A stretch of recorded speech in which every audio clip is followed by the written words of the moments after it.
tremendos momentos. Esas tardes en que solo querés completar tu éxtasis con hits. Estás en la frecuencia correcta.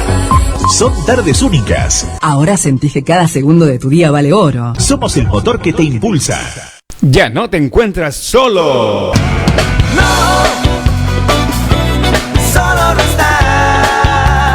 En tu receptor, la Supernova Radio Católica, acompañándote. Compartamos juntos la buena nueva. Fátima.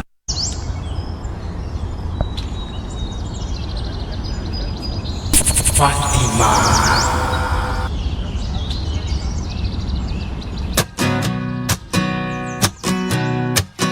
Lo que todo el mundo ansía, encontrar la felicidad. Muéstrame, muéstrame Dios, para lo que está hecho mi corazón. Y es que es hacer uso pleno de mi libertad. Es un camino a ciegas que se basa en confiar. Es poner mi calendario en blanco y dejarte rellenarlo. Dios, te pido que me ayudes a realizarlo. Soy yo que hago aquí. Si supiera los deseos que tienes para mí, ¿para quién soy? Por mi nombre me has llamado, mi Dios, ¿cuál es tu plan? Muy buenas tardes a todos. Empezamos una vez más aquí en Radio Fátima TV, un super programa, un programa muy especial. Esto es A Viva Voz. Y bueno, hoy tenemos un invitado de lujo. Esta vez no es del extranjero, es un paraguayo. Un joven referente pro vida que todos lo conocen aquí, por lo menos en Latinoamérica es bastante conocido. Entonces también nos enorgullece a todos como paraguayos tenerlo a él como invitado y que realmente podamos decir de que bueno, en Paraguay también pisamos fuerte, siendo un país bastante conservador, bastante defensor de la vida, de la familia, un bastión realmente de Occidente. Y estoy hablando nada más y nada menos que de Brian Alvariño. Él es un joven de 22 años, estudiante universitario de la carrera de arquitectura, ya está en cuarto año en la Universidad Americana. También formado en filosofía política y económica dentro de lo que es la Fundación ISOS. Es columnista de un diario llamado La Derecha Diario, que tiene alcance latinoamericano, conductor de radio, creador de contenidos digitales sobre incorrección política abocado a temas sociopolíticos y culturales.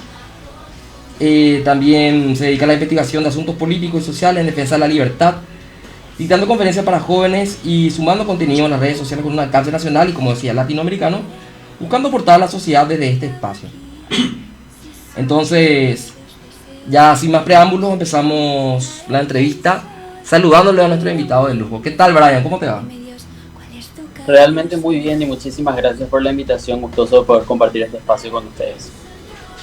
Bueno, también quería comentar de que Brian no es cristiano, no de la religión católica, entonces también vemos un poco en el buen sentido de la palabra del ecumenismo, ¿verdad?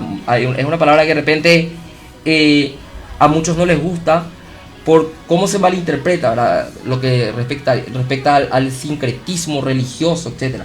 Dentro de las creencias personales de cada persona, creo que es importantísimo el diálogo, sobre todo en puntos en común tan claves como la defensa de la vida, la familia, los valores. Entonces, creo que eso nos une y que no debe ser un obstáculo para el diálogo, como decía. Entonces, nos enorgullece poder compartir y charlar con un hermano cristiano de otra denominación, que no sea la católica, ¿verdad? O sea, que realmente deberíamos de unirnos en estos temas sin, digámosle, hacer una mezcla de doctrina, ¿verdad? Entonces, ese punto no vamos a tocar. Yo pido todo el respeto, aunque seamos una radio católica, ante el hermano Brian. Brian, ¿de qué denominación sos, amigo? Bueno, conforme a lo que creo, bueno, soy un cristiano protestante, digamos, de la denominación presbiteriana. Pero como yo siempre explico y me tocó hacer, digamos, tener que resumirle a mi amigo que también es católico, que se llama Horacio Giusto, con quien convertimos una fraternal y gran amistad. Él es un católico tradicionalista. Y yo siempre le he explicado que desafortunadamente como la reforma nunca llegó en América Latina, digamos, casi no hay iglesias protestantes históricas. Así que o te vas a la bautista o a la pentecostal, no te queda de otra, pero conforme a lo que creo soy un presbiteriano, pero yo creo que con los católicos tenemos un montón de cosas en las cuales coincidimos. Es más, tenemos más puntos en común que diferencias, pero nuestra sociedad nihilista prefiere anteponer las diferencias y pelearnos absurdamente, que no colabora y no suma para nada. Totalmente. Justamente vos hablabas de las coincidencias, y una de estas coincidencias, que es un fuerte lazo de unión, es la defensa de los valores, la defensa de la vida, la defensa de la familia. Yo agregaría también la defensa de la libertad bien entendida, la defensa de la propiedad privada como un derecho fundamental, un derecho natural, y también la defensa de la vida misma, ¿verdad? Que ya lo hablábamos, también bien entendida. Entonces, creo que como cristianos debemos aportar a la defensa de esos tres valores, vida, libertad y propiedad, una visión cristiana de la misma. Justamente porque hay quienes malentienden los famosos liber progres, que también ya no vas a estar hablando de eso seguramente. Pero bueno, Brian, el tema que nos convoca hoy en esta linda charla es conservadurismo y batalla cultural. ¿Qué podemos entender sobre el conservadurismo, amigo Brian? Mira, me parece una pregunta muy interesante y al mismo tiempo muy amplio, y esto precisamente se debe a que tanto en nuestra sociedad como en todas las sociedades latinoamericanas y occidentales, la gente tiene una visión bastante errónea, de la cual también yo fui parte durante muchos años, porque el conservadurismo mal asociado con el fundamentalismo religioso nos conduce a creer, valga la redundancia, principios o creencias extrañas acerca de, digamos, de este sistema de valores, por así llamarlo, porque el conservadurismo, más que ser una ideología política, es un conjunto de actitudes de aquella persona que mantiene la prudencia, pero que por sobre todo es escéptico ante los cambios bruscos. El conservador básicamente es una persona que, en líneas resumidas, cree en el progreso, no como muchos que asocian, digamos, por ignorancia o adrede o quizás con mala intención, de que el conservador es una persona que está en contra del cambio. Y eso además de constituir una falacia, es una, vamos a decirlo, una mala construcción de una idea que no se tiene claro qué es lo que es realmente el conservadurismo. Entonces, el conservador es, como diría mi amigo Miklos Lukács, es reformista por excelencia. El conservador siempre cree que los cambios en la sociedad deben darse de manera continua, progresiva, conforme a los tiempos y a los contextos. No, el conservador no es una persona que cree todo lo que se le dice, lo que se le mete en la cabeza. No es que, y por sobre todo un elemento importante, un factor que agregar ante estas definiciones. La persona conservadora no cree en la falacia de que todo lo nuevo es necesariamente bueno y que todo lo viejo es necesariamente malo.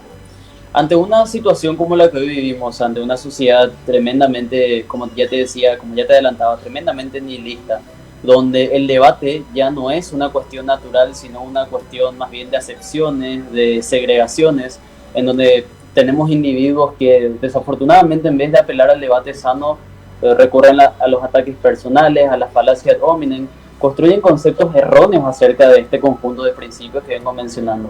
Porque la mayoría de las personas piensan que conservadurismo se trata simplemente de, alguien que tiene un pañuelo celeste, que está en contra del aborto y que usa Twitter para insultar a una feminista. Nada más lejos de la realidad si nos atenemos a leer escritos de Roger Scruton, un filósofo inglés que murió el año pasado, que en paz descanse, dicho sea de paso. Escribió muchos ensayos interesantes que recomiendo que los lean, como por ejemplo Las bondades del pesimismo, en donde él explica la libertad que muchas veces, incluso los círculos culturales de la batalla, se terminan explicando mal, justamente a raíz de ignorar muchos principios más que importantes. Las bondades del pesimismo es una obra maravillosa que justamente resume el hecho de que la libertad es el resultado de nuestra civilización. No creer en el famoso concepto de nacemos en libertad, porque eso es algo que se hereda del contrato social de Rousseau. Entonces, básicamente, para resumir, el conservador es una persona prudente, escéptica, que está a favor de los cambios en la sociedad, pero que los cambios no tienen que ser violentos ni revolucionarios como se nos ha metido en la cabeza a lo largo de la historia, porque muchos digamos, incluso dentro de los círculos de derecha, entre muchas comillas, se pretende hacerle creer a la gente de que la Revolución Francesa ha traído libertad, igualdad y fraternidad y todas esas cosas, obviando que esos episodios sangrientos han traído como consecuencia millones de muertos, más de 2 millones de muertos para ser exactos en cifras numéricas. Y básicamente si nosotros nos atendemos y analizamos la experiencia, nos damos cuenta de que los cambios deben ser graduales y obviamente debieran ser tomados en cuenta con consideración estudiando los contextos y cómo esos cambios propiamente deberían de llegar a la sociedad. Creo que así de alguna u otra manera se puede hacer un paneo general arrancando para hablar de lo que es el conservadurismo. Has comentado el trabajo que está realizando Miklos Lukács, también sobre Roger Scruton. Creo que podríamos incluir ahí a Edmund Burke, que fue Totalmente un inglés que ha predicho justamente el desastre que se venía con la Revolución Francesa, donde fueron llevadas desde el racionalismo como una visión filosófica muy, muy propia de los franceses, lo que llamaríamos el franco-liberalismo o liberalismo francés. Las matanzas que ha acarreado, inclusive muchos hablan del primer genocidio moderno, como el de la Vendée, donde muchos cristianos murieron defendiendo su fe ante los defensores de una diosa razón, que han cambiado inclusive el calendario para que no sepamos cuál es el día domingo, han iniciado el conteo de años para no recordar más de que estamos en el año hoy, por ejemplo, 2021 de nuestro Señor Jesucristo. También Roger Scruton, un gran defensor del concepto de la belleza, uno de estos trascendentales del ser, ¿verdad? Que nos hacen presente a Dios, ver que las cosas son únicas, bellas, verdaderas, ¿verdad? Uno bello, único y también verdadero. Y también sobre las reformas, ¿verdad? Que el conservador no es una persona que se oponga a los cambios sociales, sino que estas transformaciones sean dadas, como también lo señalaste, dentro de la experiencia, lo que realmente siempre funcionó, que no se lo cambie. Y cierto escepticismo sobre algunos cambios un poco más radicales, ¿verdad? Que también lo explica Miklos Lukács, ¿verdad? Y también me gustaría mencionar a otro gran amigo, ¿verdad? Que también está dentro de la batalla cultural, el argentino Horacio Justio, que escribió un libro sobre el conservadurismo. Total. Que creo que también es muy amigo tuyo. Justamente estábamos realizando una transmisión en vivo en la noche de ayer con él y con otros amigos de Estados Unidos, y precisamente estábamos apelando nuevamente a hablar estos conceptos, porque creemos que a veces la batalla cultural, incluso, que es un tema que también lo vamos a abordar durante la conversación, se tiende mucho a ensalzar los principios liberales como si fueran los únicos y que van a funcionar y que nos van a trasladar a una sociedad mejor. Y realmente hay que decirlo, o sea, tanto el liberalismo como el conservadurismo tienen puntos en común interesantes que puedan servir para una batalla cultural. Ahora bien, si nos atenemos a los principios liberales clásicos, digamos de los precursores o los fundadores, por así decirlo, el filósofo John Locke o el filósofo Adam Smith, que en su tiempo obviamente no existía la economía como una ciencia como la conocemos hoy, él entendió que hay principios válidos que van a servir para la sociedad. A pesar de sus, digamos, de sus errores o de sus aciertos, hay que entender de que los conservadores tienen que trabajar con los liberales y viceversa. Yo pienso precisamente que hay muchas utopías en el medio que no hay que tomarlo, digamos, con mucha seriedad ante un escenario como el que estamos viviendo. O sea, no creo que sea loable vivir sin Estado. Nunca he creído esa superstición, a pesar de que respeto a las personas que creen en eso, aunque no estoy de acuerdo por sobre todo. Pero yo pienso que de alguna u otra manera uno tarde o temprano va a tener que responder a la realidad o va a tener que responder a la ideología.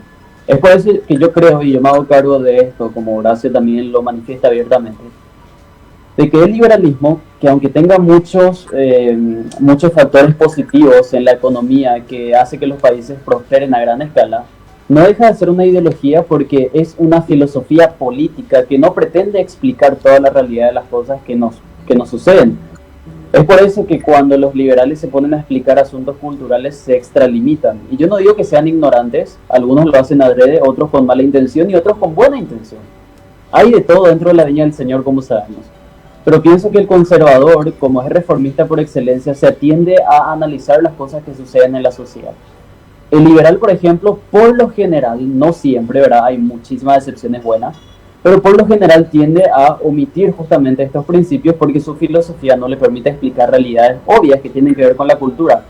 Y esto es precisamente no porque ellos sean malos o por más de que tengan malas intenciones, sino porque su propia filosofía no se encarga de esas cosas. Y la gente tiene que entender de que el liberalismo es una filosofía política, pero que en asuntos culturales no deja de ser una ideología, porque las ideologías, vale la redundancia, son conjuntos de ideas que tratan de explicar, digamos, principios que pueden obviar la realidad como no pueden obviar la realidad. Y en muchos casos la obvian, precisamente porque no dejan de ser ideologías. Y el conservadurismo dice, ok, bueno, vamos a analizar qué es lo que funciona y qué es lo que no. Al hacer ese ejercicio para medir la realidad, eso hace que haya una enorme diferencia entre el conservadurismo con cualquier ideología política. No digo que por eso el conservadurismo sea más y las ideologías sean menos, sino que simplemente el conservadurismo se abstiene, aclaro, se abstiene a la realidad de los hechos y no a las ideas propiamente. Porque ¿qué es la realidad dentro de todo? La realidad es el conjunto de hechos que se corresponden con lo que en verdad está sucediendo en un espacio y tiempo determinado. Y cuando eso no responde a lo que está pasando, cuando no hay una ideología que se encarga de apelar a este principio, ahí es donde comenzamos a decir muchos disparates. Y esto puede pasar con el liberalismo, con el socialismo, con el nacionalismo, con el comunismo, con el marxismo, con cualquier ideología política que obvie estos, digamos, propiamente este desarrollo de la realidad. Y es por eso que el conservadurismo se diferencia muy grandemente de estas ideologías. También hay cierta falsa dicotomía entre los conceptos conservadurismo contra progresismo.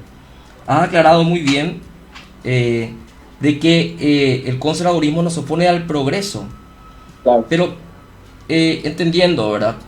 Si supuestamente el antónimo del conservadurismo es el progresismo, que estaría al otro lado de esta batalla cultural, ¿cómo se podría explicar el significado de ese término y qué concepto conlleva el progresismo?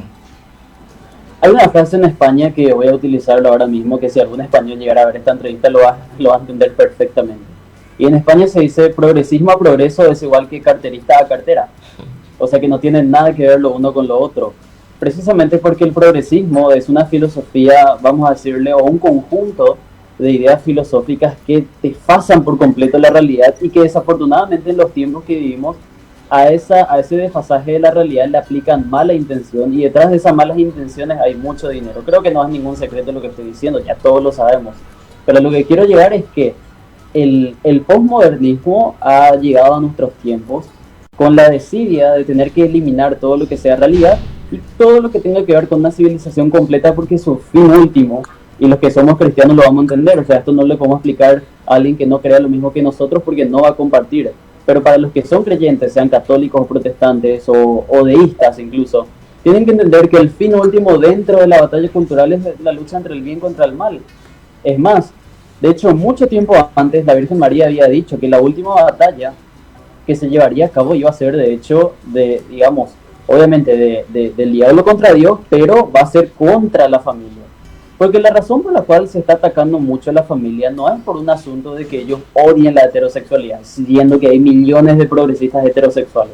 La razón por la cual ellos abominan los cuerpos intermedios es precisamente porque lo que ellos quieren es, vamos a decirle, sublevar todo lo que construyó la sociedad cristiana heredada del Imperio Romano, obviamente, que los romanos habían heredado de los griegos, etc. Entonces, para poder hacer fuerza a toda la civilización entera, hay que atacar a las instituciones de esa civilización. Y las instituciones de la civilización cristiana, ¿cuáles son? La fe, la patria, la familia, vamos a decirle, asistir a la iglesia, pertenecer por mayoría a un credo específico, etcétera, etcétera. O sea, todos esos principios no es que nosotros nos los inventamos. Esos principios que llegaron desde Europa se instalaron en toda América Latina en sus diferentes contextos políticos e históricos. Y a lo que el progresismo apunta es precisamente a borrar, y para borrar no se puede hacer de la noche a la mañana, hay que atacar a través de un proceso, no es que esto, vamos a decirle, fue un balazo al aire libre, como se suele decir, o sea, todo esto es un proceso que llevó muchísimos años. Y ahí es donde siempre los referentes culturales para explicar esto suelen recurrir a filósofos marxistas, como es el caso, por ejemplo, de Antonio Gramsci, y ahí explican mucho de lo que hoy estamos viviendo, etc. Entonces, los progresistas, que dicho sea de paso, también quiero aclarar, y hay muchas veces incluso que gente que es de nuestra misma línea suele enojarse con lo que yo digo, pero hay que ser honestos y no caer en el fanatismo de tener que reconocer de que hay muchos seres humanos que se hicieron progresistas, pero con buena intención.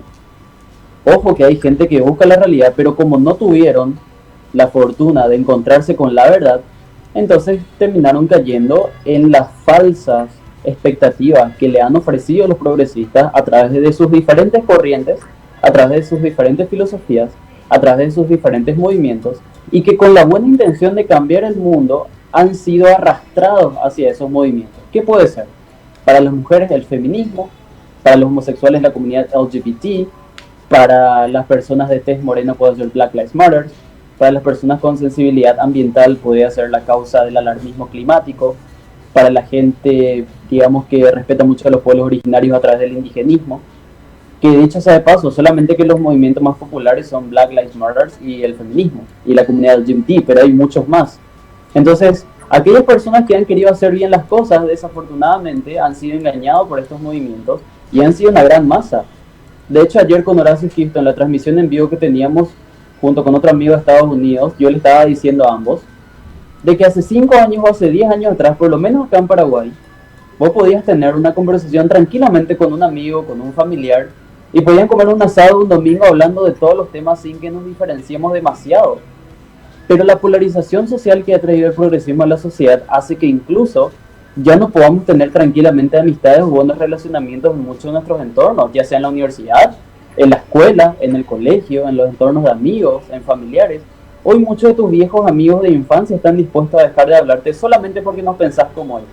Y si él fuera progresista es peor. Que ojo, yo no digo que solamente los progresistas sean así, también muchos conservadores, o que digan serlo, pueden caer en esto. Porque a fin de cuentas el ser humano tiene muchísimas dimensiones sociales, emocionales, pasionales, racionales, que le llevan a tener determinados comportamientos conforme a las circunstancias que viven. Y muchos progresistas, el 90% o más, al menos de mi entorno, son así desafortunadamente. Y muchos conservadores también a veces caen en esto. Y yo no digo que lo hagan con mala intención, sino a veces en el ánimo de querer, vamos a decir, sobrellevar o salvaguardar sus principios, caen en esta especie de sectarismo a decir, no, si no pensás como yo, tenés que salirte de acá. Y no deberíamos de ser así. Si yo hubiera sido así, probablemente no me voy a rodear de nada de gente. Por eso es que si alguien me ve de cerca con un progresista, me va a tratar de tibio, de políticamente correcto. No, o sea, no todo es pelear también dentro de nuestras vidas. O sea, a fin de cuentas uno va a tener que ver que la realidad muchas veces te obliga a tener que convivir con ellos. En el trabajo, en la universidad, en el colegio. Y uno no puede persuadir a los golpes. No se trata de agarrar el Twitter e insultar todo el día, o de tratar de corregir o de callar bocas todo el día. Muchas veces, y mira que yo también vengo del progresismo, yo también era súper estatista, súper progresista, y yo no cambié mi mentalidad porque me insultaban y me decían que yo era un estatista, un progre, un zurdo. Un zurdo empobrecedor. No, o sea, exactamente, o sea, no es que yo cambié mi mentalidad porque a mí me decían, o porque a mí me insultaban. Yo cambié porque las personas de bien se me acercaron y me trataban de explicar con mucha prudencia y por sobre todo con mucha franqueza que la realidad de los hechos nos conducen a creer otras cosas. Entonces, cuando nosotros insultamos, estamos haciendo mal la tarea porque lo que nos ganamos es más odio en lugar de haberle ganado a esas personas a que conozcan la verdad. Y en eso están cayendo muchos conservadores y yo creo que tenemos que tener mucha prudencia. Es más, gracias a esta batalla cultural, por ejemplo, yo hice muchísimos amigos católicos y a los cuales estoy muy agradecido porque si tengo que ser agradecido en la vida después de mis padres y después de Dios es con la innumerable cantidad de católicos con los que yo me he formado. O sea, las personas que me han formado, que me han cuidado desde pequeño han sido católicos. Mi maestro en mi colegio religioso, todos han sido católicos. O sea, todos mis abuelos, todos mis tíos, la mayoría, los que me vieron nacer y me criaron y digamos, me hicieron estudiar, la mayoría han sido católicos y la mayoría de los catequistas o sacerdotes o instructores de parroquias y todo con los que me he cruzado siempre han sido muy buenos conmigo, nunca me han tratado mal, no digo que todo sea luz y perfección, o sea, pero si hay algo que la batalla cultural está permitiendo es que protestantes y católicos podamos trabajar en medio de nuestras diferencias contra un enemigo común que es mucho más grande, porque los problemas que subyacen a la sociedad son mucho más peligrosos, que si nos ponemos a discutir nuestras diferencias vamos a ser devorados muy rápido. Y la batalla cultural está permitiendo este hermoso proceso, y yo nunca en mi vida, en mis 22, casi 23 años, nunca he visto tanta unidad entre católicos y protestantes para trabajar juntos en una vía en común que tenemos todos.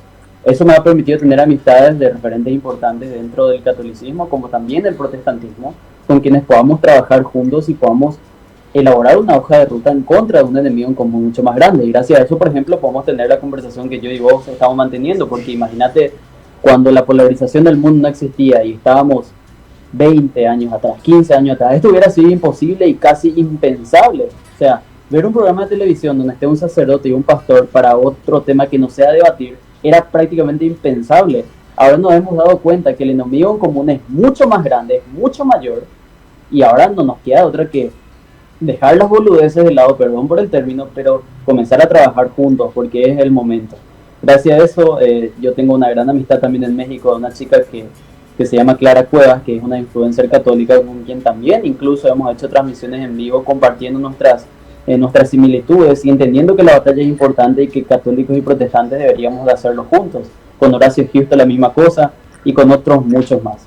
Así que la batalla, en pocas palabras, nos obliga a tener que trabajar juntos y entender que nuestras similitudes son mucho más grandes que nuestras diferencias. Antes de hablar de específicamente la batalla cultural y de identificar al enemigo, para ir marcando una línea de un hilo de conversación, primeramente quisiera, Brian, que nos puedas explicar qué es lo que defendemos, qué es lo que tenemos detrás, ¿verdad? Hay una frase de Chesterton que decía que uno cuando lucha, no lucha pensando a quién le tiene enfrente, sino que está defendiendo atrás, en el sentido de una guerra justa, en el concepto que tenemos los católicos, creo que comparten también ustedes con nosotros, de la guerra justa, que es de defender aquellas cosas que tenemos detrás. Pero, ¿qué es lo que defendemos? La cristiandad, Occidente. ¿Qué podemos entender, por ejemplo, lo que es la cultura occidental? ¿Cómo podrías definirlo? Bueno, hay que entender para los que somos creyentes de que Dios no nos va a pedir cuentas por cuántas batallas ganamos, sino por cuántas luchas libramos. Creo que hay que partir por ahí. Ahora, ¿qué es lo que defendemos? Es un conjunto de muchas cosas, pero para empezar, para responder a lo que me preguntaste, Occidente no es un punto geográfico, sino el resultado de un proceso de civilización que ha llegado a América Latina y se extiende también por Europa y el resto del mundo. Occidente es una civilización que con sus luces y sombras ha traído una de las mejores culturas a toda la humanidad. Porque en Occidente, donde hay mayoritariamente países cristianos, uno se puede atender a la realidad de esas sociedades y vemos que son sociedades repletas de libertad. Uno mira a Oriente y automáticamente se va a dar cuenta, mirando la realidad y observando los números, los datos y las evidencias, es que las libertades están prácticamente subyugadas o abolidas conforme a qué tipo de gobierno poseen esas sociedades. Y si en esta sociedad donde somos libres, independientemente de las diferencias, donde hay igualdad ante la ley, donde hay más prosperidad, eso, lo cual no quiere decir que no haya pobreza, obviamente, y si nosotros vemos a Oriente, vemos que hay dos varas. En una tenés libertad, prosperidad, progreso, igualdad, etc. Y en la otra ves todo lo opuesto. ¿Por qué? Porque Oriente está constituido mayoritariamente por países con dictaduras islámicas, o musulmanas, o como uno lo quiera definir. Entonces, si uno se atiene a mirar la diferencia enorme de las culturas, se va a dar cuenta que lo que está en peligro es precisamente todo lo que a esta civilización le llevó siglos crear y conquistar. Porque para que nosotros seamos libres en toda esta región, por lo menos en este contexto, ha corrido mucha sangre. Y si nosotros dejamos que un conjunto de burócratas que nada tienen que ver con nuestra cultura, o que sí tengan que ver con nuestra cultura, pero que quieran ir en contra de lo que nos costó conquistar durante siglos, yo creo que ahí se tiene que prender un foco en la cabeza y decir qué demonios está pasando, y por qué está pasando, y por qué deberíamos defenderlo. Porque yo no quiero que el día de mañana, de aquí a no sé cuántos años, yo tenga un hijo o una hija y me pregunte, papá, ¿y por qué el mundo está tan mal hoy? Y yo con tristeza le responda y le diga, ¿sabes qué, hijo mío? me quise congraciar con la corrección política y por eso no luché y por eso hoy estamos mal. Yo prefiero que si estamos mal el día de mañana yo le diga, mira, desafortunadamente yo he perdido amigos, he dejado de hablar a familiares, compañeros, y todo porque yo quise que el mundo no sea tan malo como hoy es. Pero luché. Eso a mí me gustaría responderle a mi hijo el día de mañana. Antes que, por ejemplo, agarren y me digan, no quise caerle mal a tal periodista, o no quise caerle mal a, qué sé yo, a ese activista, o a esa actriz, o a ese actor, o qué sé yo, a ese activista de la IPPF, qué sé yo. No, yo quiero que nosotros podamos explicar el día de mañana qué fue lo que pasó, siendo pesimistas, pero si somos optimistas, en el mejor de los casos, y como yo siempre le he dicho, y como siempre me ha dicho Horacio Justo también, nuestra lucha, hay que entenderla, es de total abnegación. ¿Por qué es de total abnegación? Porque nosotros no vamos a ver los resultados, desafortunadamente. Incluso en el mejor de los casos, si vemos resultados de esta batalla, si la Guerra Fría duró casi un siglo, ¿cuánto va a durar la batalla cultural de hoy? Entonces, esto es algo que va a llevar muchas generaciones probablemente. Y no vamos a ver los resultados, nuestra generación quizás no lo vea. Pero yo quisiera que mis hijos, o mis nietos, o bisnietos, o tataranietos, por fin obtengan. Y que ellos sepan que esas libertades que tienen es porque tratamos de luchar para que se mantengan. Porque la libertad que nosotros hoy tenemos se la debemos a las generaciones que nos antepasaron. Porque gracias a la lucha de ellos es que nosotros hoy podemos tener conversaciones libres, no nos están persiguiendo, no hay una guardia civil al pendiente de esta conversación para controlar qué es lo que decimos y qué es lo que no. Y si decimos algo que no les gusta, pues vienen a degollarnos o a secuestrarnos o a asesinarnos o a encarcelarnos. Y si eso el día de mañana llegara a tener lugar, va a ser porque o fuimos muy inútiles o porque fuimos muy tibios.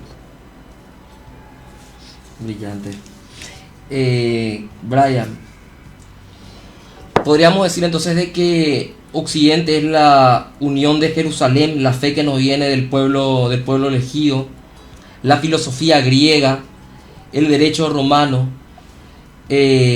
Podríamos decir que Roma, Atenas y Jerusalén entonces constituyen la base de Occidente. ¿Qué podría agregar a eso, si es que coincidís o no conmigo? Mira, esos son, todos los libros de historia explican lo que vos estás resumiendo, porque Occidente se funda de hecho en esos principios, y aparte porque de hecho vamos a decirlo, el tipo de familia que nosotros desarrollamos es que lo constituyeron los romanos tal y como lo conocemos, primos, tíos, amigos, abuelos, tatarabuelos, mamá, papá, etc. Eso es una herencia romana de hecho, y que los romanos de hecho heredan prácticamente el 90% de su civilización en casi todas las áreas de sus territorios, todo lo que venía de los griegos, a excepción de algunos que otros cambios que más o menos maquillaron.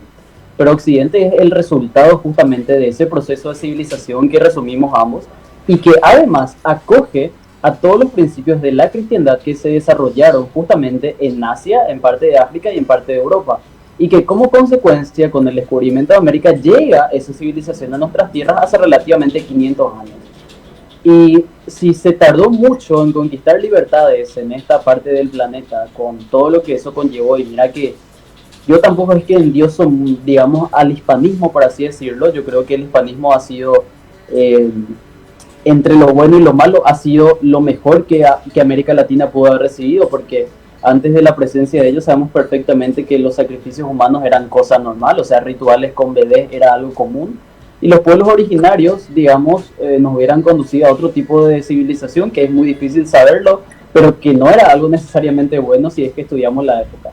Entonces, cuando esa civilización obviamente llega con sus luces y sombras a Latinoamérica, fue lo mejor porque se construyó una de las civilizaciones más libres de todo el planeta Tierra, que uno no lo va a tener si se va a África o gran parte de Asia, e incluso todo esto corre riesgo que desaparezca en algún momento porque en Europa ya está pasando. Europa tiene, por ejemplo, la idiosincrasia de que ellos tienen mucha libertad económica pero nula libertad de expresión. Acá es la inversa, acá hay mucha libertad de expresión pero muy poca libertad económica. Y si nosotros hacemos un contraste o un pareo entre ambos, nos damos cuenta de que nosotros estamos al borde de ellos o vamos a estar peor que ellos porque no tenemos libertades económicas como ellos y nuestras libertades individuales se nos quiere comenzar a sacar. Y si nosotros dejamos que todo ese embrollo cobre más fuerza y no hacemos nuestra tarea como corresponde, yo creo que nosotros no vamos a aguantar 20 o 30 años más, donde ya las nuevas dictaduras que no van a tener obviamente el estereotipo de Hitler, de Mussolini, de Stroessner o de cualquier dictador, o de Napoleón, etcétera, o de Nerón.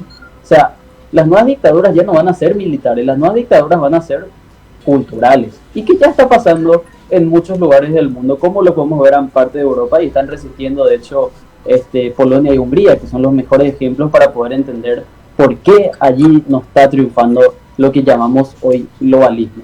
Y si América Latina resiste, yo creo que nuestra civilización en este plano geográfico va a estar diferente de aquí a 10, 15 o 20 años más o menos.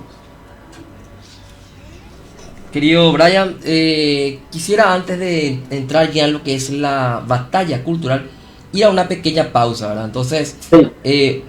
Después de esta pausa, sí nos podría responder qué es la batalla cultural. Sí, cómo no.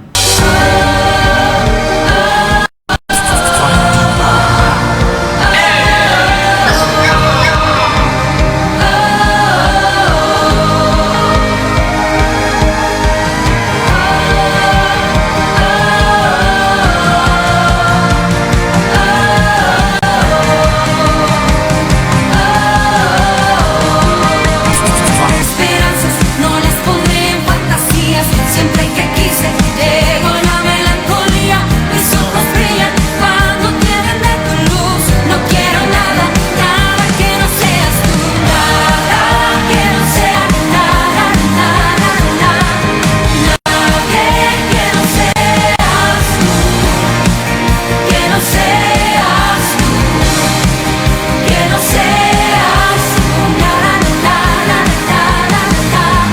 Necesito nada más, si estás conmigo, ¿quién me pudiera faltar? Señor, perdona a aquellos que hablan de mí, ya mis palabras son todas solo para ti, mis ojos brillan cuando tienen de tu luz, no quiero nada, nada que no seas tú, nada que no seas tú, que no seas tú, que no seas tú, nada, nada, nada, nada, nadie que no seas tú, que no seas tú, que no seas tú, nada, nada, nada, no,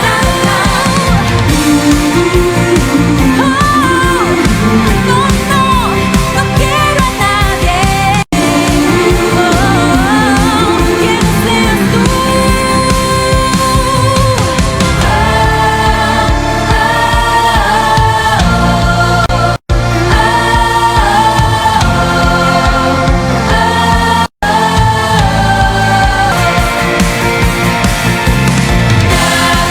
no seas tú. Que no seas tú, que no seas tú, que no seas tú, nada, nada, nada, nada, nadie que no seas tú, que no seas tú, que no seas tú, nada, nada, nada, nada, nadie que no seas tú, que no seas tú, que no seas tú.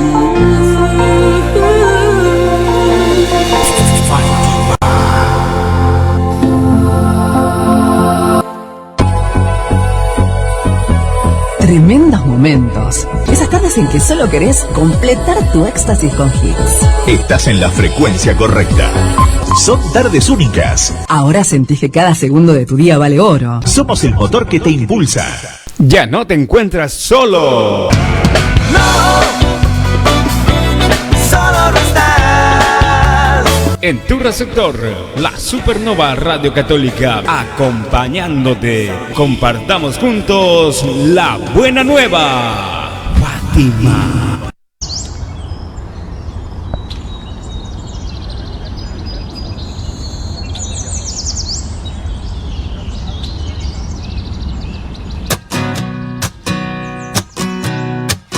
Lo que todo el mundo ansía, encontrar la felicidad. Muéstrame, muéstrame Dios, para lo que está hecho mi corazón. Y es que es hacer uso pleno de mi libertad, es un camino a ciegas que se basa en confiar, es poner mi calendario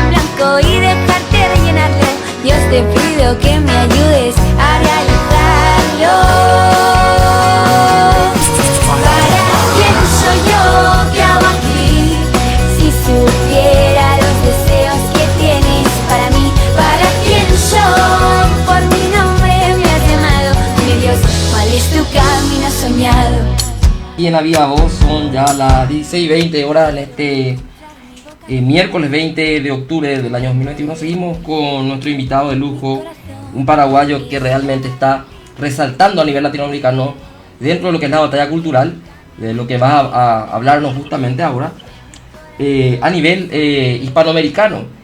Nos hablaba sobre la hispanidad, sobre que haya llegado la fe cristiana a América, gracias a la llegada de los europeos a América, sobre todo a lo que nos toca, ¿verdad?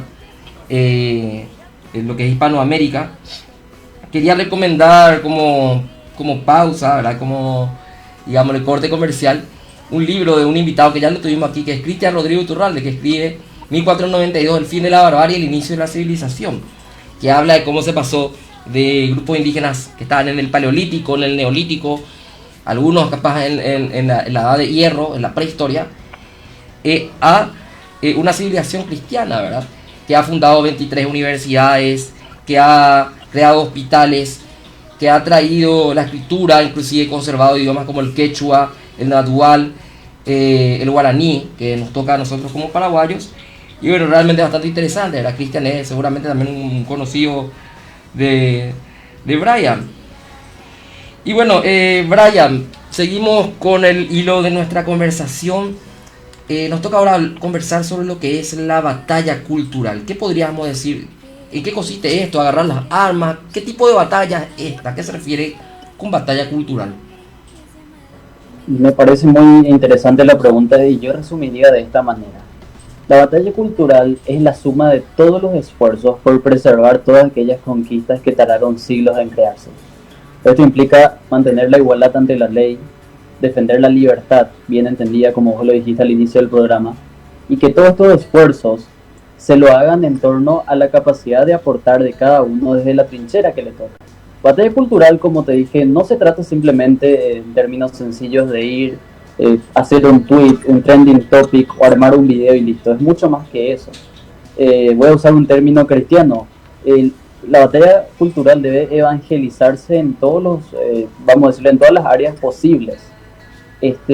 Si vos tenés un compañero de trabajo, no hace falta que le diga tenés que obligatoriamente desobedecer la corrección política, como es el término que me encanta usar.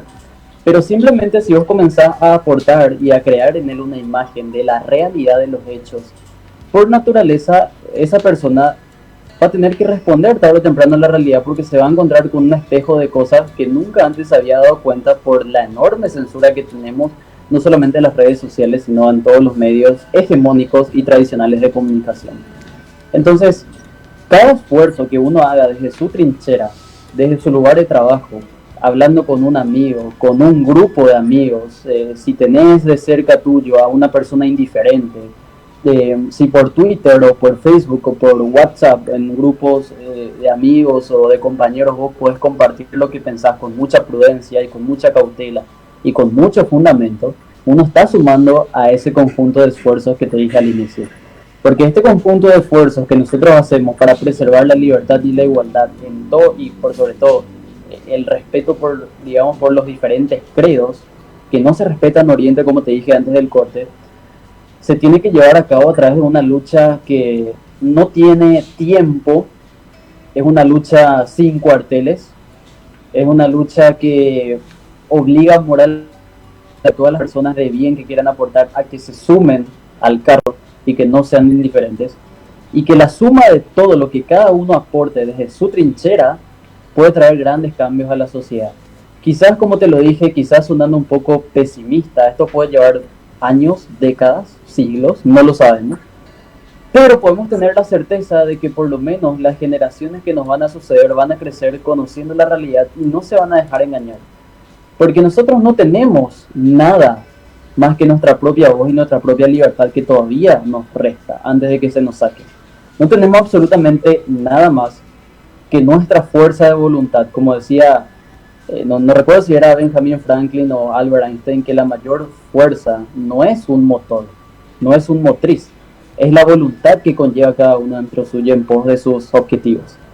Entonces, si nosotros utilizamos esa fuerza de voluntad que hay en cada uno para poder aportar nuestros respectivos granos de arena, vamos a poder hacer una gran diferencia en cada ámbito de influencia en el cual nosotros podamos agregar valor. Y la cuestión está en animarse, porque en mi caso, por ejemplo, yo te lo digo, te resumo, yo estudio arquitectura, una carrera muy pesada que requiere mucha dedicación. Me dedico a la construcción, pero independientemente de eso, con todo lo que eso implica, yo trato de hacerme tiempo para aportar, porque yo justamente arranqué porque en nuestro país, hace años atrás, muy pocos eran los que se animaban a hacer, o casi nadie, y yo decía, si en mi país desafortunadamente nadie quiere hacer las cosas, pues bueno, voy a ir sola a la batalla. Y que como añadidura, bueno, si la gente se quiere animar, bueno, que se anime. Y me tuve que pagar un precio muy alto, la verdad, porque yo he recibido, por causa de todo lo que yo, digamos, promuevo, sin hacerle daño a nadie, valga la redundancia, he recibido amenazas de muerte de todo tipo, o sea, pero nunca he tenido miedo porque la gente de las redes sociales no es la misma que en la vida real, o sea, es más, cuando yo camino por algún shopping o alguna plaza pública o alguna vereda, la gente me dice, vos sos Brian, sí soy yo, dame una selfie, te agradezco por lo que estás haciendo, vos representás mi voz, esto era lo que yo quería decir, pero no me animaba y no sabía cómo, y literalmente vos estás diciendo lo que yo nunca pude expresar. Y todos esos mensajes realmente y todas esas palabras que la gente me da cuando me encuentra, para mí eso me motiva mucho a seguir. Aunque muchas veces yo soy consciente de que no me tengo que atener a la palabra de las personas, sino a mis objetivos que yo tengo que tener centrados, porque no me puedo basamentar simplemente en la opinión buena o mala de la gente, porque la gente siempre te va a apoyar siempre que vos le representes, pero algún día no van a estar ellos, así que vos tenés que seguir con lo que tenés que hacer. Y yo tengo que seguir con mi propia motivación y por sobre todo con mi disciplina, con todo lo que eso abarca. Entonces, la batalla cultural, gracias a Dios, ya en Paraguay está comenzando a cobrar más fuerza. Cada día yo veo que hay más usuarios que se animan a hablar de estas cosas.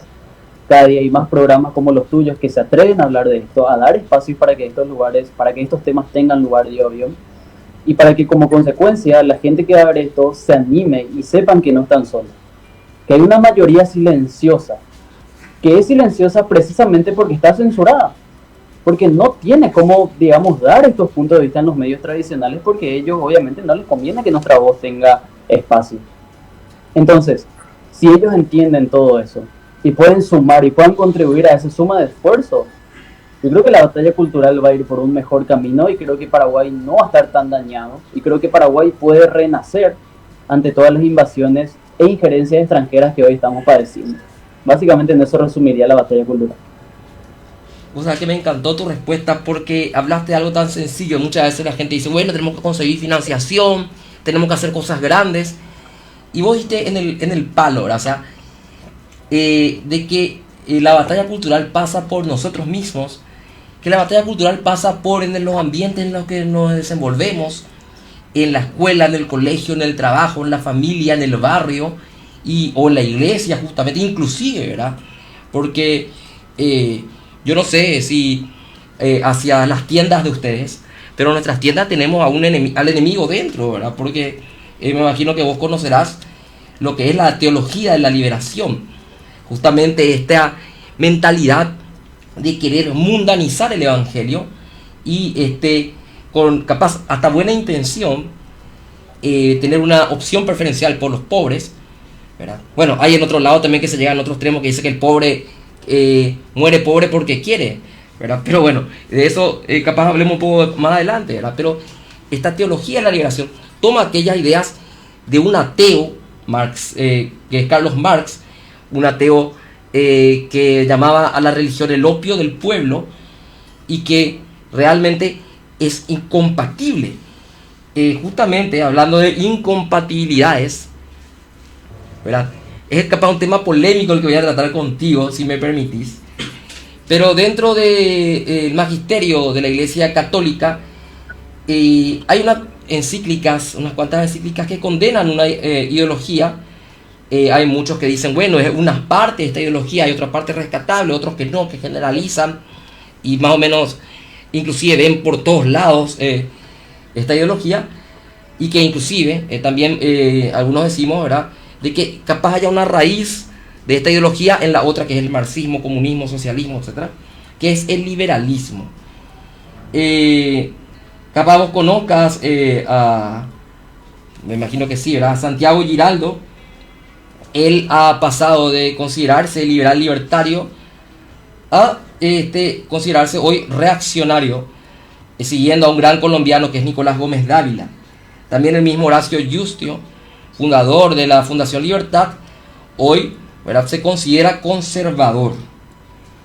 Esta ideología, el liberalismo, que fue condenada en su tiempo, sobre todo con el fenómeno de la Revolución Francesa, pero también cómo fue actuando el liberalismo, que era la izquierda del siglo XIX, el liberalismo decimonónico, que justamente, aunque muchos no saben de esta parte de la historia, son los fundadores de este Estado Leviatán, un Estado que ha expropiado a la Iglesia Católica sus escuelas, sus colegios, sus hospitales, sus universidades para pasarla al Estado, ha impuesto a la sociedad educación pública y laica, está muy relacionada con ciertas logias masónicas, ha impuesto el registro civil, el matrimonio civil, para luego imponernos el divorcio, para luego hoy querer imponernos el mal llamado matrimonio igualitario.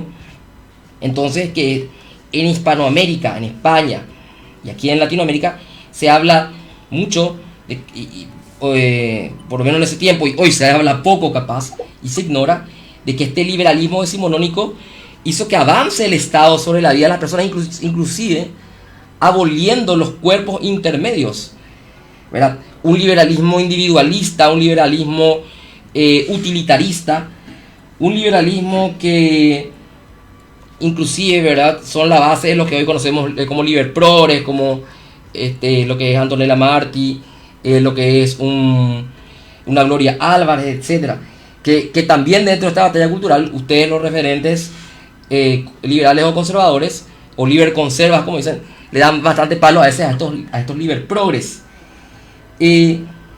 ¿Vos te considerás liberal? ¿Ya no? ¿Qué opinás al respecto sobre ese aspecto, ¿verdad?, de liberalismo?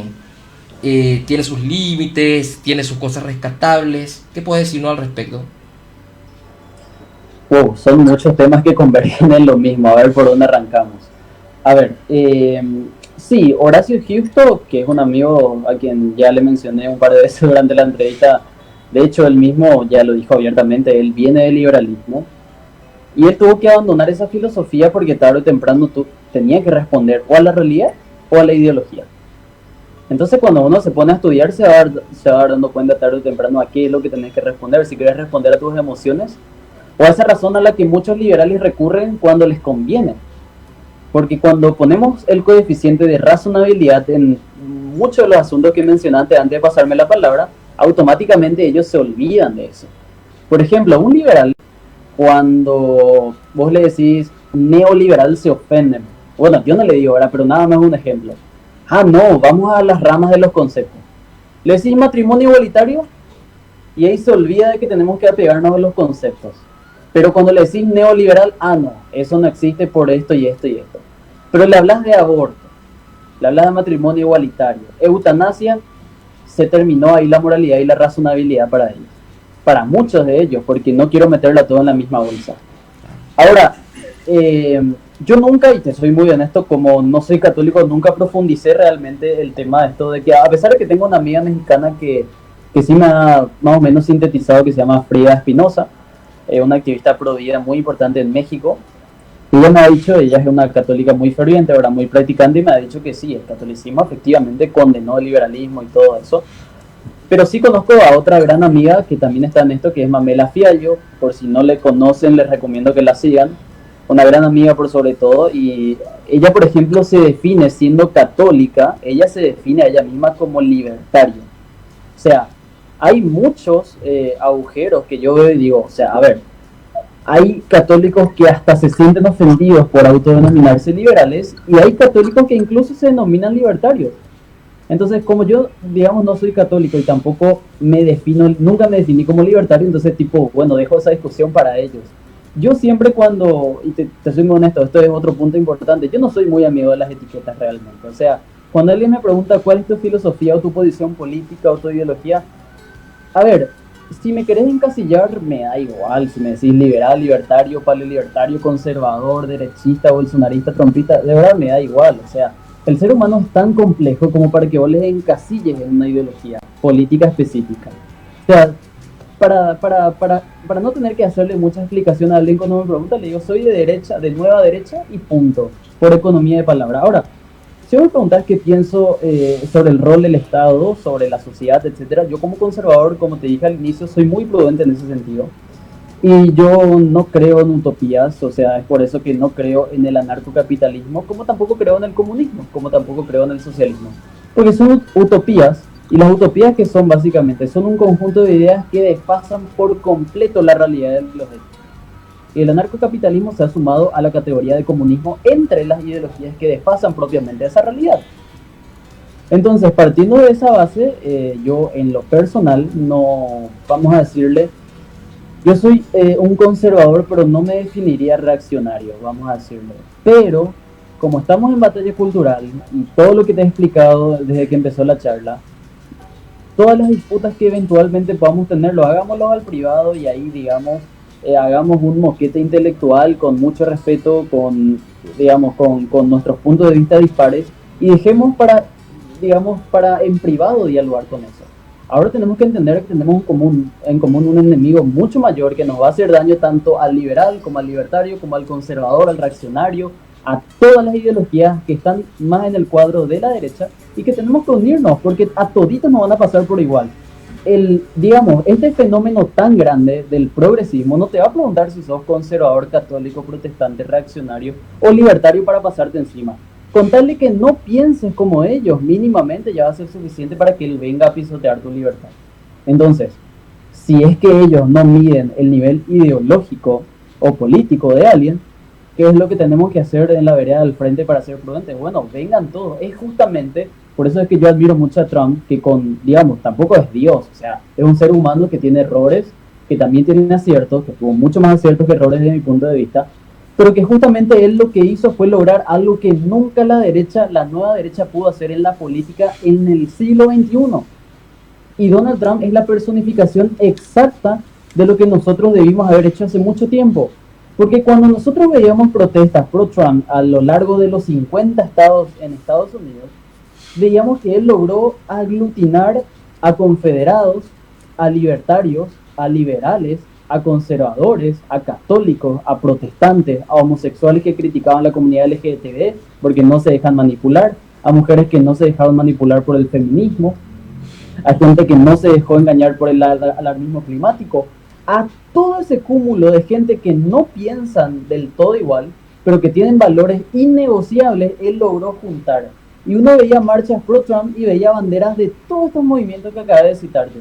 Había gente con banderas confederadas, que es una discusión aparte, había gente con la bandera de Gadsden, había gente con la bandera republicana, había gente con banderas cristianas, había gente de la Iglesia Católica, de denominaciones protestantes, incluso musulmanes que estaban a favor de Donald Trump, pero que estaban en contra del terrorismo, por ejemplo. Y Donald Trump logró hacer lo que la derecha hace mucho tiempo necesitaba hacer en todo el continente. Entonces, si nosotros vamos a poner a discutir todas las diferencias que tenemos, evidentemente la batalla cultural va a fracasar en los próximos 6 meses. Y los progresistas van a acabar y van a arrasar con nuestra civilización. Entonces, volviendo al punto del inicio, bueno, yo diría, en cuanto al rol del Estado, yo creo que un Estado debe, no ser minarquista. Para mí, incluso el minarquismo es utópico.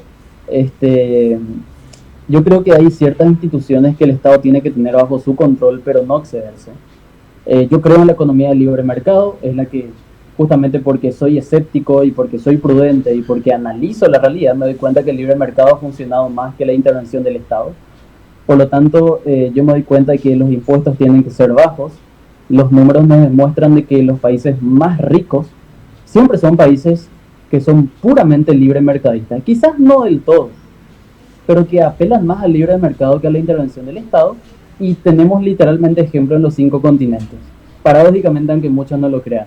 Los estados más chicos de Sudamérica son el estado de Chile y el estado de Uruguay. Y miren cómo están esos dos países de prosperidad económica. En Norteamérica, los que tienen los estados más reducidos y menos intervencionistas son Estados Unidos y Canadá. Y miren cómo son de ricos y prósperos esas sociedades. En Europa, miren los países nórdicos y van a darse cuenta que tan poca intervención del Estado hay que son sociedades muy prósperas. A eso hay que sumar a Alemania, Reino Unido, etcétera, y vamos a dar cuenta que sus niveles de libertades económicas permiten que sus sociedades sean muy prósperas. En África, el país que más apostó por la libertad económica y que es el menos pobre de un continente totalmente empobrecido es el país de Botsuana. Y miren cómo está Botsuana. Y miren los niveles de libertad económica en Zimbabue y van a dar cuenta de por qué es tan pobre el país. En Asia tenemos los ejemplos de Corea del Sur y de Taiwán y de Japón. Y miren sus niveles de libertad económica y miren cómo es la expectativa de vida de cada uno de estos países. Y miren en el continente de Oceanía cómo están los niveles de libertades económicas de Australia y de Nueva Zelanda. Y miren cómo son las expectativas de vida y la calidad de vida de esas dos sociedades.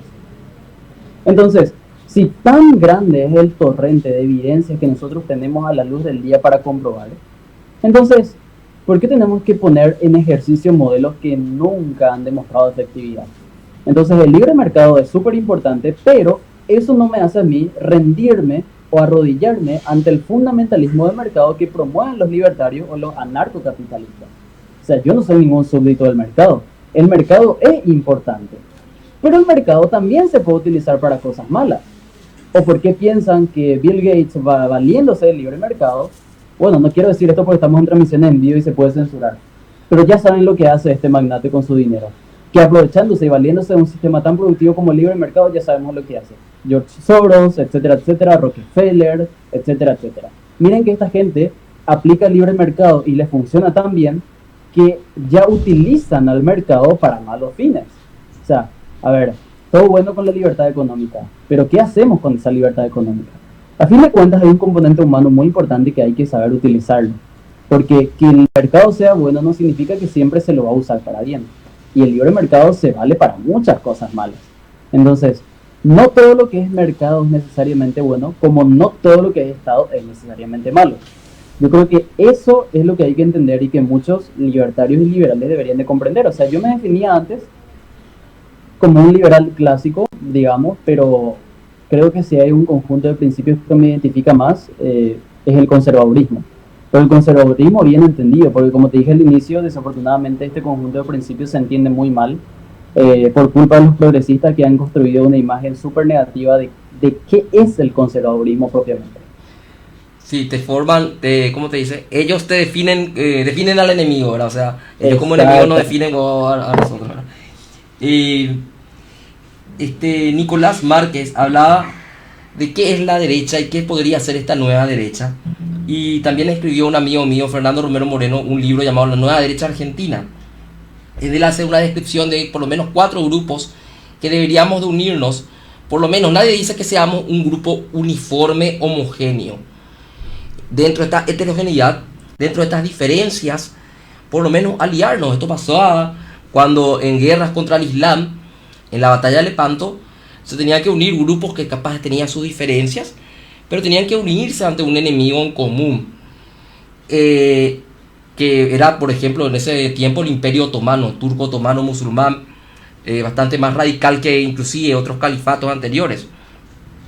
Y dentro de estos grupos, creo que podríamos identificar a 4 escalas, partiendo desde más arriba hasta más abajo. Voy a empezar de abajo. El individuo, la importancia del individuo y su libertad, eso es claro. Su libertad bien entendida, sus libertades concretas. La familia, la patria y Dios. Este lema que por ciertos partidos políticos, que algunos dicen que es de derecha, otros que dicen de centro izquierda, ya saben a qué partido me refiero, usa mucho este lema y lo desgasta, ¿verdad? Pero es un lindo lema, Dios, patria y familia.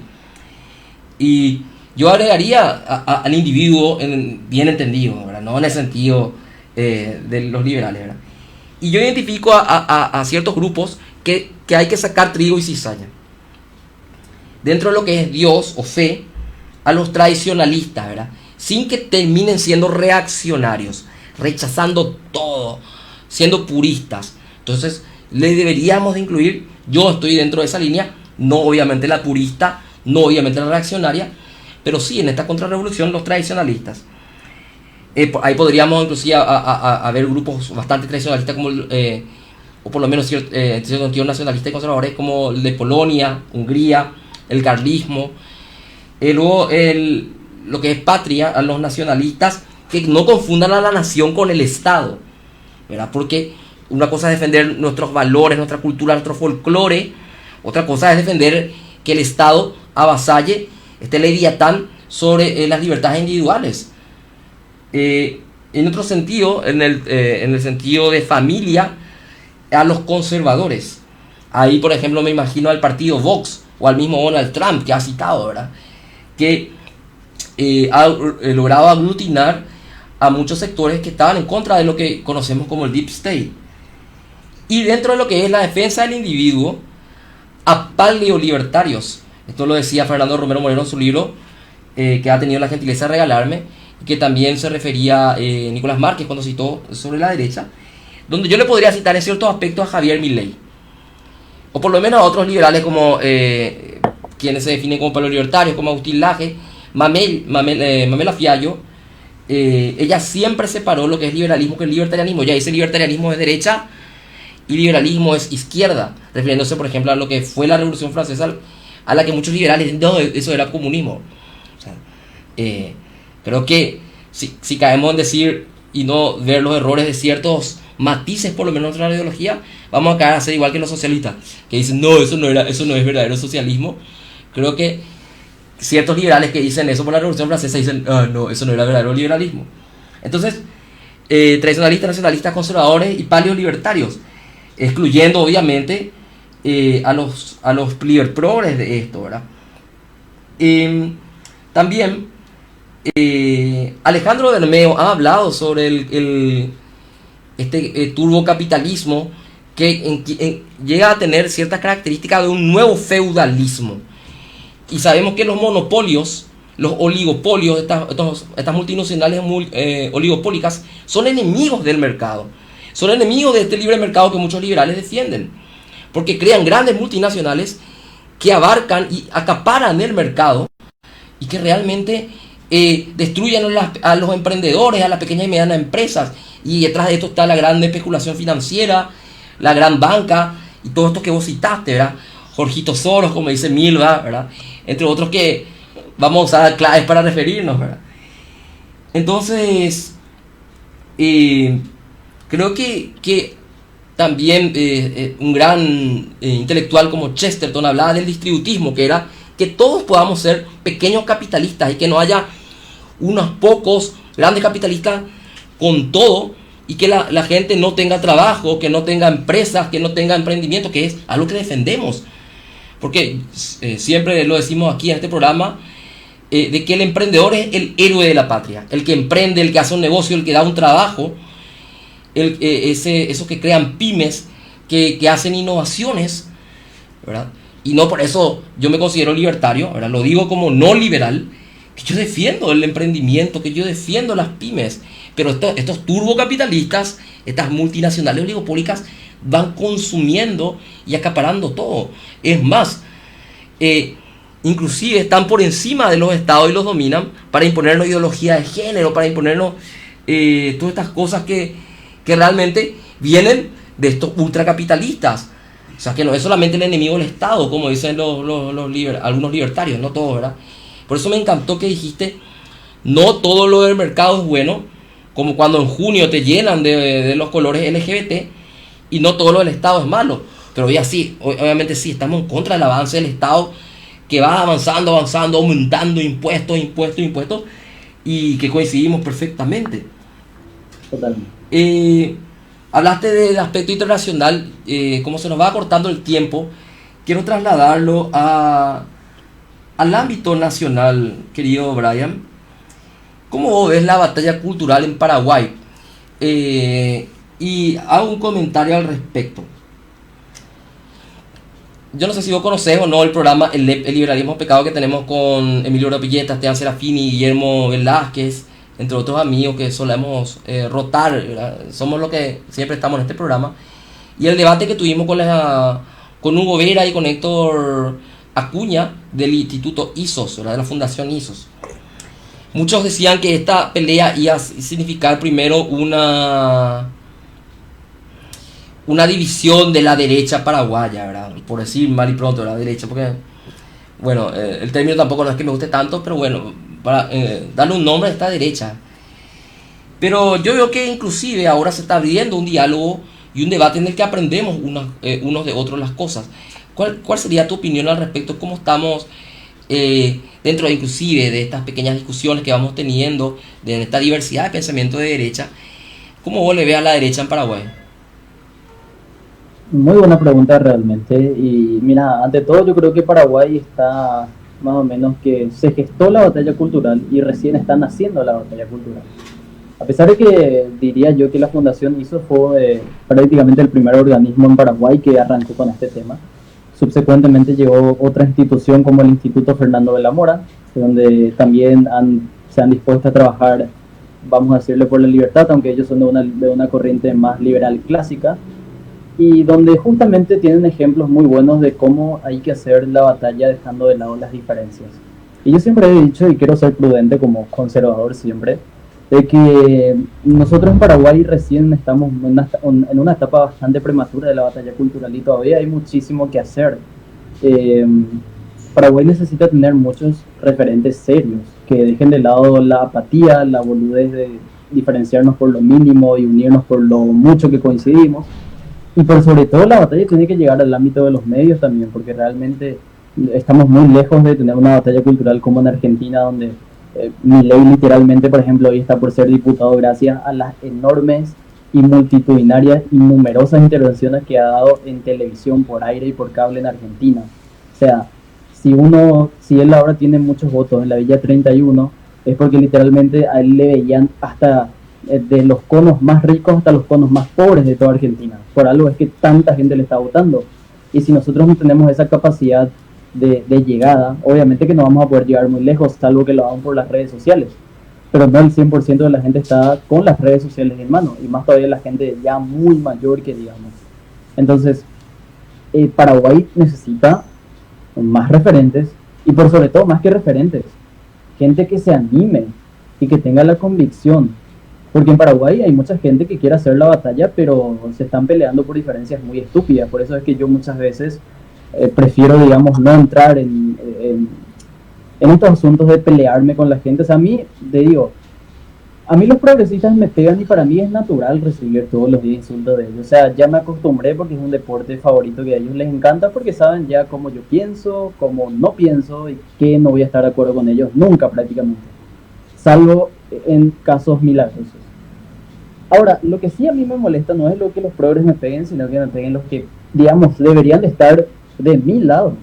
Y yo, para no contribuir a estos juegos, evito responder y evado responder. Es más, ni siquiera luego, mira, yo hago un tweet, por ejemplo, y no sé, ponerle que tiene 300 o 500 o 1000 likes, y siempre hay 30 o 40 respuestas ahí abajo, de los cuales 70 u 80% son progres, y el resto son personas que en vez de estar conmigo, ven en mi tweet, dejan de lado el 90% de las cosas que pensaron como yo y se atuvieron al 10% que diferían conmigo y me pegan por eso. Yo prefiero no responder. Porque una vez Agustín Laje me dijo hace unos años atrás, cuando él estaba todavía en Paraguay, me dijo, mira, yo te voy a decir una cosa, Brian, para que vos sepas. Si vos te vas a meter en la batalla cultural, primero que seas muy consciente del valor que tiene esto, y por sobre todo, si te vas a meter, no te metas como un tibio. Hacelo con fundamento y con mucha convicción. Pero si te vas a meter como tibio, no te metas, esto no es para vos. Pero si lo vas a hacer con convicción, hacelo, yo te voy a apoyar, tienes que salir adelante, pero eso incluye que te estés formando, que te estés interiorizando y que nunca discutas con lo que piensan como vos, porque eso nos hace mucho daño.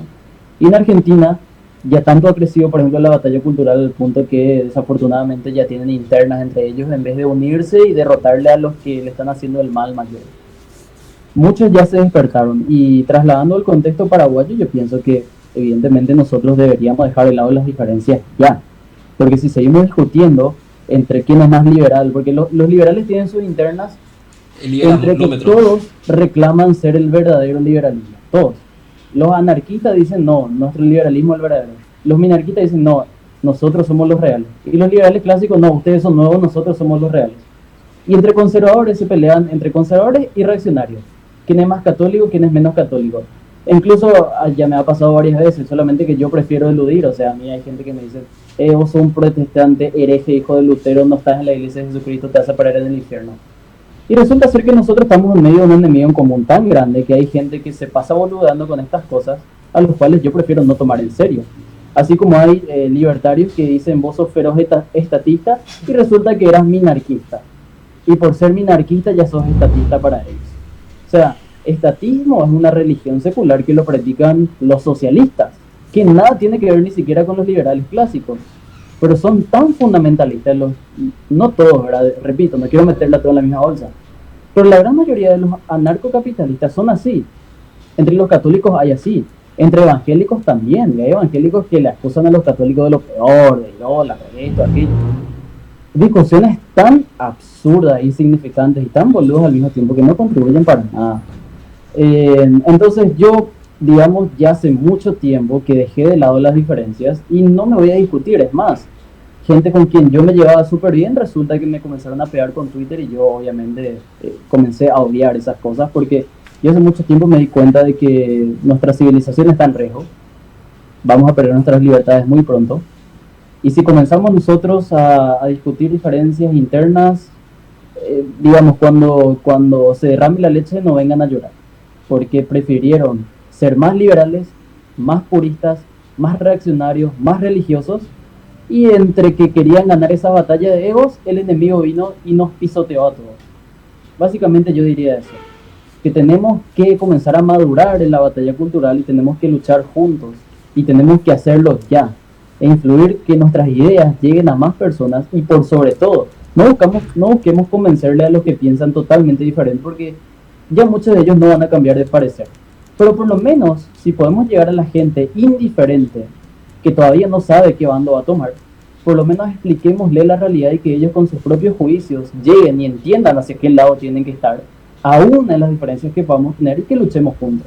Básicamente yo resumiría la batalla cultural en Paraguay con estos términos. Y para no sonar tan pesimista, quiero ser esperanzador y quiero creer de que Paraguay se va a levantar y que vamos a mantenernos como el bastión que creemos muchos serlo. Porque hay muchas cosas que ya se han metido dentro del Paraguay y con todos nuestros defectos, con todas las malas cosas que han pasado dentro de este país, aún así podamos resistir. Básicamente eso sería mi mensaje. Muchísimas gracias, Brian. Realmente un lujo poder compartir contigo esta conversación. Quería cerrar con esto, ¿verdad? Ya se nos fue el tiempo, pero bueno, entonces en esta batalla cultural creo que capaz no todo sea marxismo, no todo sea estatismo, no todo sea progresismo. Creo que debemos buscar puntos en común: pro vida, pro familia, antiglobalismo, antiprogresismo. Eso no se debate, no se discute.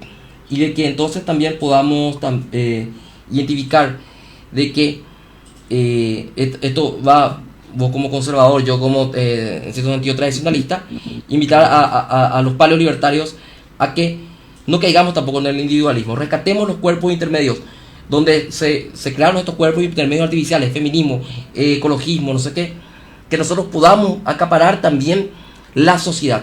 No nos preocupemos por lo político, por lo estatal, lo social, la sociedad civil.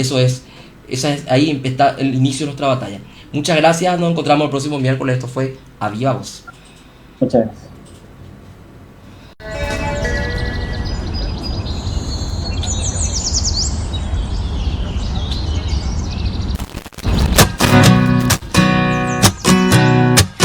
Lo que todo el mundo hace.